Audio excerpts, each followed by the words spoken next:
everyone, welcome back to the kitchen. We're here today with some more fresh basil.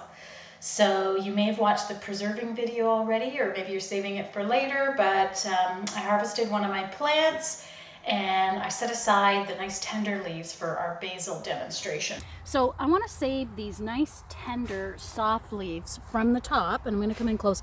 They're really tender and soft. I want to save these for pesto. So I'm going to show you how to make pesto and preserve that for the long term. Okay, the thicker leaves, okay, this is a really good example. This is a really thick one. Not a lot of marks on it, so it's perfectly fine to preserve for using to flavor a sauce, for example, to throw it in, or to chop it up and add it to a recipe. But I wouldn't want to use that for pesto because it's just too thick. Okay, so what I'll do is I'll harvest the whole plant, I'll cut it all down, bring it inside, we'll sort out the yellow ones that have marks on them from insects. Those will basically just go into compost, and then the rest we'll wash them, we'll air dry them, and we'll make some wonderful things. So I had 2 cups of tender leaves left from that I harvested, and I added another ½ cup. So now I've got our total 2½ cups of tender basil leaves that have been washed and put through the salad spinner, and then air dried a little bit longer till they're dry. Okay, all the coarse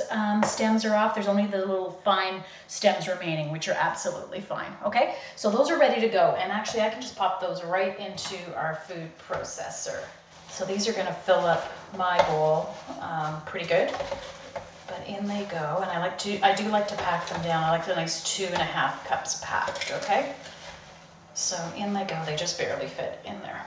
There we go. And then to that, we are going to add our ½ cup of olive oil, okay? So ½ cup of olive oil, that can go all right in. There we go.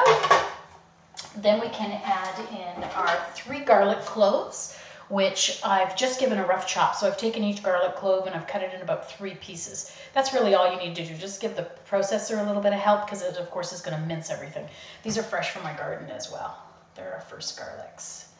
There we go. Then we have our 1/4 teaspoon of salt. Okay, so basically everything is going in here but our 2 cheeses, which I'll talk about. Then I've got a 1/4 cup of pine nuts here. These are not toasted, okay? They're just plain. Some people ask me if I toast them, and no, I do not. You could if you wish. That's a matter of choice. Okay, so in those go all at once, and we're going to process that on high just for a couple of minutes, okay?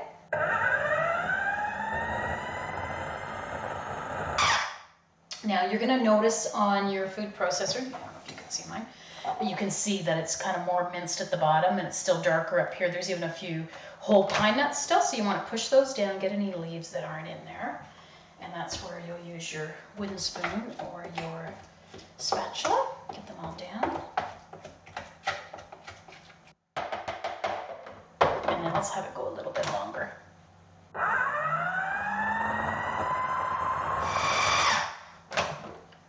Okay, looks pretty good. I might just push down those finally. We just have a few at the top that are kind of more like little leaves still. They're not really fully incorporated, so just want to push those down.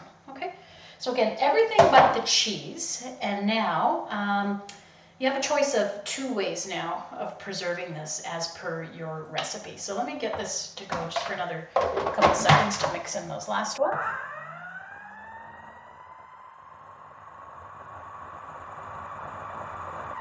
Okay, we're good to go. Okay, so if you were going to use this today, or if you decided you were just going to preserve this in the fridge, which is what I'm going to do, we're going to scrape this into a bowl. Make sure we get everything off. All that goodness. It smells amazing. If you've never had homemade pesto before, you're in for a treat. Homemade pesto is way better than any store-bought. Mostly because most store-bought does not use olive oil. A lot of the times it's canola oil. Let me just grab a bowl. That is a real treat in itself. And then, of course, you can't beat fresh basil, especially if it's from your own garden, as well as garlic. Okay, so you're going to scrape that all into a bowl, and then you're going to add your cheeses. Okay, so we've got 2 cheeses that I like to use. One is Parmesan, which is a cow's milk cheese, and of course everyone's familiar with a sharp Parmesan or a Parmigiano Reggiano, which is the kind of the king of Italian cheeses. Okay, so we're going to add our ½ cup of Parmesan cheese, and we're gonna hand mix that in here, okay? So that can go all in. We're just gonna mix that in. I don't like to add the cheeses to the food processor because it just kind of minces them up even more, and it's already grated, so that's not really necessary, okay? Then you're going to add in the 2 tablespoons of the Pecorino Romano. So Pecorino Romano is a sheep's milk cheese. It's a sharp, kind of salty cheese. It's nice to mix them in this. If you absolutely do not have the Pecorino, you could just add 2 more tablespoons of Parmesan, but try it with the Pecorino Romano. So you may know it as just Romano cheese, but it's not a real Pecorino Romano unless when you read the ingredients, it's made from sheep's milk, okay? Because there's a lot of fakes out there, Romano cheese, that are made just with cow's milk, okay? So basically, the pesto is done here now. So you can use it as per your recipe. There's a little tip I think I included on your recipe. If you want to use it for pasta, make sure you save some of your pasta water. Strain your pasta and then add your pesto into a bowl. And then save a little bit of that starchy pasta water when you are straining your pasta, or just remove a cup of it and just set it aside. And you want to use a little bit of that water to loosen up your sauce with pasta if you're using pesto. It's delicious, really quick, easy. If you want to preserve this in the fridge like I'm going to do, what I'll do is I'll put it in small jars. So you can use your canning jars or whatever type of jars you like. These ones work really well because you could probably get that into a couple of those jars, okay? You could just spoon it in there. Like I say in the recipe, you just want to put a little film of oil on the top. And you always want to make sure that that film of oil remains on the top of your pesto when it's in the fridge. And it'll stay there for a really long time, okay? Because the oil will kind of help protect it. So it'll avoid any nasty things. You could also freeze pesto. It's best frozen without the cheese. So I've given you 2 options there. So this is the first one. So like this, I would just add a little layer of olive oil, just covered on the top, like that. You could just add your lid on top of that and just keep it in the fridge. Or you could omit the cheese from the pesto, freeze the other ingredients that are all mashed up in here, minus the cheese, and you could freeze it in ice cube trays. So what you do is, it'll probably only take about a half hour to freeze in the ice cube trays. Then remove the ice cube trays into freezer bags. And then each time you need some, you could add a couple of those cubes into a small bowl or container, and you can thaw them on the counter or in the fridge. It won't take long for them to thaw. But then you're going to have to add cheese to taste. Okay, so you're going to have to add some Parmesan cheese, Romano cheese if you have it.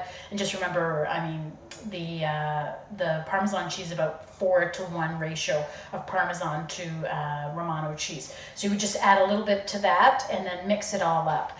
Now, I have frozen it like this with the cheese, but just for not long periods of time. Okay, so if this is July and I want to do pesto to last me through the winter, then I would not include the cheese. I would just freeze it, like I said, in the ice cube trays or even in freezer bags without the cheese, and then add the cheese as you need it. Cheese doesn't freeze really great for long periods of time. For short periods of time, it's fine. Like I have frozen it in small jars half this size to give to my kids when they went off to university to just keep in their little freezer. They use it up pretty quickly. They use it like mayonnaise on sandwiches. My kids, they love pesto.